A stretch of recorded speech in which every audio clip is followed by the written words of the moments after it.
What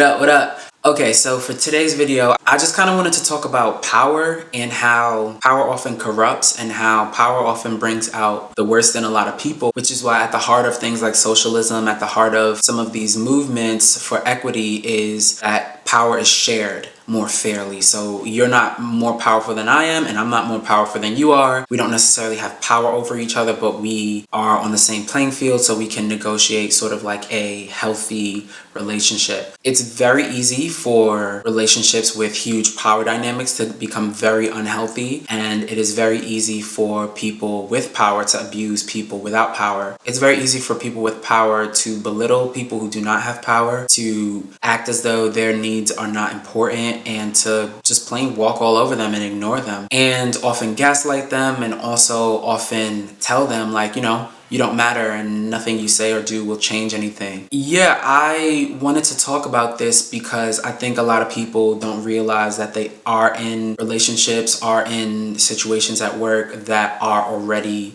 really, really unhealthy, and they might not see that there's anything wrong with that. They might feel as though, I have a job, I have a roof over my head, or I'm in a relationship and things are supposed to be tough. Well, relationships can be challenging. However, this imbalance of power and abuse is not normal, and abuse is not something that you should get used to. Abuse and being abused, being belittled, being gaslit and being berated and made to feel as though that you're less than, or like your opinion doesn't matter, or like you don't matter, is not okay. And I want more of us to recognize these signs earlier on, these red flags earlier on. I made a video about red flags, and these were about spotting red flags in like emotional relationships, but I'm thinking maybe I'll do one for like job-wise too, red flags in the workplace. In every relationship, especially where there's a huge power imbalance, you have to constantly check in with yourself, and you also have to figure out ways to acknowledge your feelings and also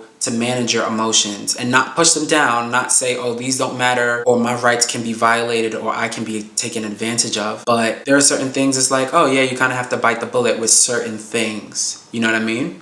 And it's like, oh, certain things are really not that big of a deal. Certain things are, like my personhood and me being taken advantage of, and what's important to me is not going to be what's important to you. So certain things that I would be comfortable with, you might not be comfortable with, and that is okay, because we're not all the same. What works for you might not work for me. So yeah, I just wanted to make this video. Please let me know what you thought of it in the comment section below. I'll see you next time.